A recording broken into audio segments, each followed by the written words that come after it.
Alright, Yuri, finished my breakfast feast a few hours ago. I looked out that window, that sun was to the east. I'm almost ready to put some lunch in my mouth. You ready to put some lunch in your mouth?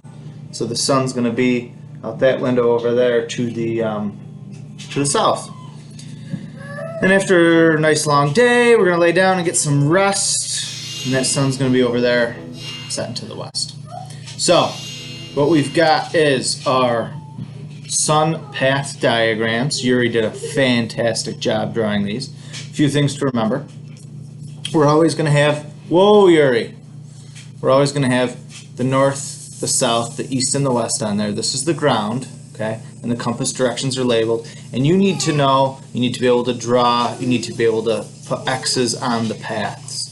So you got to draw the paths for the different months. You've got to know where the sunrise is. The sunrise is going to be somewhere in the east when we eat our breakfast feast. In the wintertime, it's going to be south of east. Summertime, everything shifts parallel with these sun paths. So we're going to look at some sun paths on the actual animation, and I'll kind of cut back and forth so you can see those different sun paths. But they're all going to be parallel, and it just shifts to the north, and it shifts to the south throughout the year because of that tilt of the earth. So each of these is going to be a 23.5 degree difference from one season to the next, because that's the tilt of the earth. Sunrise, you put lunch in your mouth, the sun is always towards the south, and then as the sun sets, it's going to be when you get your rest, the sun is always setting towards the west. Now, you have to know that the summertime, it's going to be north of west and north of east, and in the wintertime, you'll get south of east and south of west, okay? But lunch in your mouth, sun's always south. Unless to Australia you set forth, then the sun would be found in the north. So everything in the southern hemisphere is flipped. So if you've got our location, New York State location down, you can just kind of flip-flop most everything. Sun always rises in the east and sets in the west no matter what. But your noontime sun would be the opposite. Okay, so we'll look at some animations of that. And we're going to see how during the day the sun is going to move, and we're going to check out some shadows, how those shadows look at different points in the day. So I'm going to kind of cut back and forth to an animation that shows it's going to be in fast forward motion, and I'll go back and forth. It's going to start in March. Okay, so we're going to see this path first, and when you look at that path, we just want to be able to see where's the sun rising and setting, and then where does it shift. This is a hard thing for people. The sun is going to be in different locations throughout the year, and it shifts month by month. Okay, you can see on, I'll have the date shown here, March 21st, you can see the path of the sun. It's going to rise exactly east and set exactly west. So it rises due east. If we look at the noontime sun right there, it's in the south, and then it sets due west.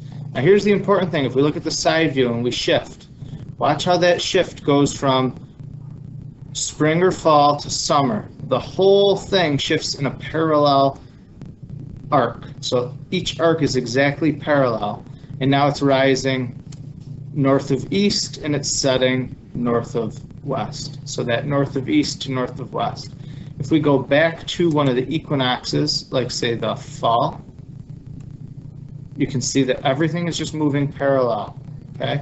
And if we go from the fall to the winter, you can see how that whole thing shifts to the southeast rise and the southwest set. Hopefully that makes sense. You can see that arc's a lot shorter in the wintertime, and so when you're drawing these things, you've got to know sunrise, sunset, noontime sun, and then more than 12, less than 12 hours of sunlight.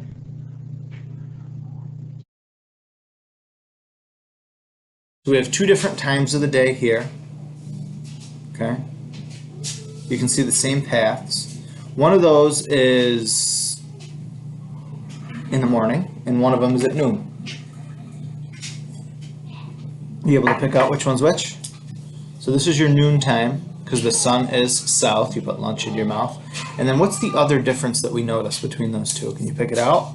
If you look at the shadows, see how that shadow is longer and that shadow is shorter. highest sun, shortest shadow, okay? And then the shadow is going to turn. 1 hour I wait, 15 degrees the earth will rotate. So every hour that shadow is turning and turning and turning 15 degrees. What time of day would you guess this would be? Take a guess. We know this is noon, and if this is in the morning, I would guess maybe 9 or 10 o'clock in the morning, okay? And then, since this is the equinox, the sun would rise about 6 a.m. and it would set about 6 p.m. and you'd have a 12-hour arc of the sun. So we're going to practice drawing a few shadows and changing it by 15 degrees and picking out what time of day it is and picking out what month of the year it is based off of your yearly changes, and hopefully those things make sense. One other thing that we should point out is that point right there, the very, very, very 90 degree directly above your head, the observer's head, is called the zenith. Okay, so that word shows up once in a while. Let's look at some of those questions, and then me and Yuri will probably pop back in if we figured out there's something that the old guy forgot again. Right? All right, so for these questions, you get a lot of group type questions, a lot of short answer, but oftentimes there's a diagram and you have 2, 3, 4 questions that go with the diagram. So we'll kind of go through all of them, whether they're directly the sun path questions or they're close to it and use the same diagram. For this one, you can see they give you December 21st, March 21st, and June 21st sun path, okay? And they're going to ask you some questions on that. So list the 3 dates shown in the diagram from the least to the greatest number of nighttime hours. You know what? The first time I looked at this question, I think I answered it wrong in my head. This is a really tricky question. Nighttime hours they're looking for. Automatically in my brain, I'm automatically thinking the daytime hours, which would be this path here, and December 21st would be the least. But in my brain, I made a little mistake there. It's the nighttime hours. So nighttime hours, the least nighttime hours is going to be the June, because there's the longest day.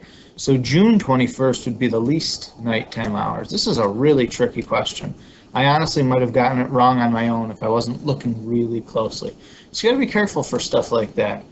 Greatest nighttime hours, least to greatest. So least would be June, then we'd have March, and then we'd have December.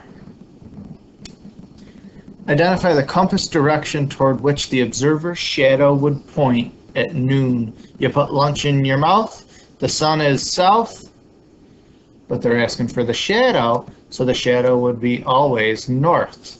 Your shadow's always north at noon, unless to Australia you set forth, then it would be opposite. Because our sun is south, Australia's north, sun, noontime sun. So it's opposite as far as that goes. Identify the rate of the sun's movement in degrees per hour. 1 hour I wait, 15 degrees, the earth will rotate. 15 degrees per hour. On the diagram, draw an X to represent the solar noon position on April 21st. This is kind of a tough one. So you got to remember, here's December, okay? Here's June, so December, January, February, March, April, May, June. So April, my X would have to be right up there. And your noontime sun has to be on that arc right there. Now they didn't ask for you to draw the noontime or the April path, but if they did ask for the April path, you would want to make sure that this was shifted over and your sunset was shifted over. And so the whole thing would want to be parallel to the March path. With my terrible computer drawing skills, that must have been something Yuri drew there. All right, 23.5, look alive. That is the tilt of the Earth. It's been that way since your birth. So they've got everything labeled here. You got to remember 23.5. So from season to season, 10, 20, 1, 2, 3.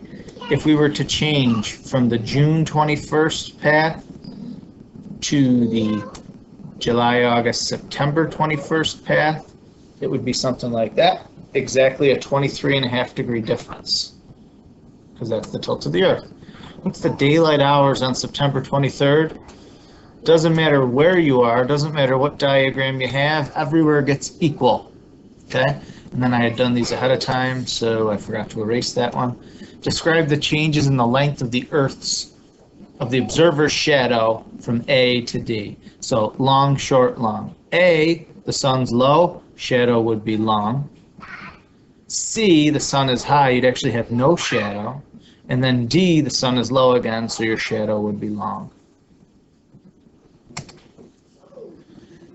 And we've got our labels again. Sometimes, and especially if they put these labels, you want to be precise with your 23. So 10, 20, 1, 2, 3.5 degrees difference.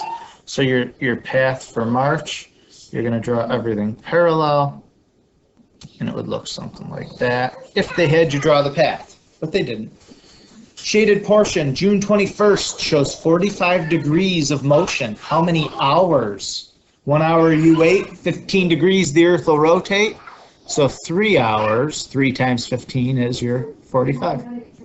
Determine the altitude of the sun. They gave it to you. They gave it to you right here. And they gave it. All you had to do was read the numbers. December 21st is 23.5 degrees. June 21st is 70 degrees. On the diagram above, draw an X to indicate the position of sunrise on March 21st. We drew the whole path. Your X would be right there. Let me get that in red, maybe. Red X, so you can see that different. So we drew that up there, and that would be your path of the sun, right there. Sunrise, due east. Got some shadows here. Anytime we're talking shadows, I gotta have my black pen out. You can see I forgot to erase. I had already circled the answer here. What's our question here? Greatest intensity. Oh, that makes sense. C is the shortest shadow, so that's the strongest sun, the most intense. Other things you could figure out. Okay, we're in New York State. What direction would this be? This would be north, and then south would be over here. Okay, your east would be here. So you can determine the directions, the compass directions, based off of the shadows. All right, Yuri, I think this is the last group of questions here. Explain how the changing altitude of the noon sun affects the length. That's a relationship question. Let's describe the relationship. As the first thing goes up, so the first thing is altitude. As altitude goes up, shadow length. What happens? If the sun gets higher in the sky, what's going to happen to your shadow? It's going to get lower. So it's an indirect relationship. On the diagram, draw the direction and length of shadow at noon on June 21st.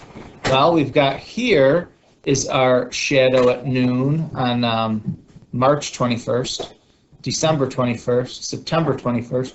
You can see that like on March, the shadow's about the same length as the stick. So here we would just have to make sure our shadow was shorter, and it still has to always point north. High five, Yuri. I don't think we forgot anything. So in our review book, just check out these diagrams here. They show different locations in the path of the sun for those different locations, different times of the year. So you got different latitudes, different times of the year. Check those out. Those are good to look over. Make sure you understand the path of the sun and where it would be. We're going to look at these paths again when we talk more about the angle of Polaris with an astronomy review video. And ask questions. Throw a comment down there. If something doesn't make sense, make sure you're asking questions, and I check these and I'll answer them for you. Good luck on your test. Hopefully you're getting closer to being able to do your best. All right, sun's almost setting in the west. Time to get some rest.